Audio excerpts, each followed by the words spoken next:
Welcome to my channel daily blog. আসসালামু আলাইকুম, hello viewers. আজকে আপনাদের সাথে আমার রান্নাঘরের ছোট্ট একটা ছবি আপনাদের সাথে শেয়ার করছি।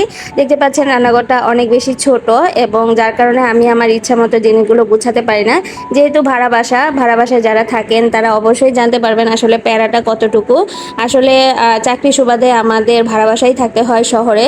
যাই হোক, আমি এখানে চুলোটা মুছে নিচ্ছি। চুলাটা দেখে অনেকে অনেক কমেন্টস করতে পারেন। আসলে চুলাটা আমরা কিনেছিলাম, যেহেতু আমি কেক বানাই, এখানে চুলাটা আসলে কালো হয়ে যায়, ঘষলেও লাভ হয় না। আর নিচের যে কালো অংশটা, এখানে আমরা বাড়ি হলে আন্টিকে বলেছিলাম একটু চেঞ্জ করে দেওয়ার জন্য। দেখতে পাচ্ছেন চারপাশে কিন্তু টাইলস করা, কিন্তু চুলার নিচে আসলে টাইলস করা নাই, যার কারণে তেল ছিটে এখানে অবস্থা খুবই বাজে হয়ে যায়। আমি যতটুকু পারি পরিষ্কার করে রাখার চেষ্টা করি, কিন্তু তারপরেও তো বুঝতেই পারতেছেন যারা রান্না বান্না করেন, আমরা যারা মেয়েরা আছি বা সংসারে কাজ করি। আন্টিকে বলেছিলাম চেঞ্জ করে দেওয়ার জন্য, কিন্তু আন্টি চেঞ্জ করে দেয় নাই। যাই হোক, ভাড়া বাসায় যেহেতু থাকে এগুলো প্যারা নিতেই হবে। দেখেন, নিজের বাড়ি থাকি না অথচ মানুষের বাড়ি আমাদের পরিষ্কার করে রাখতে হয়, এটাই হচ্ছে বাস্তবতা।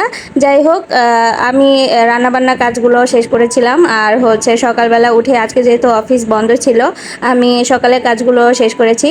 বড় ছেলেটা স্কুলে গিয়েছে এবং ছোট মেয়েটা আমার আম্মুর বাসায়।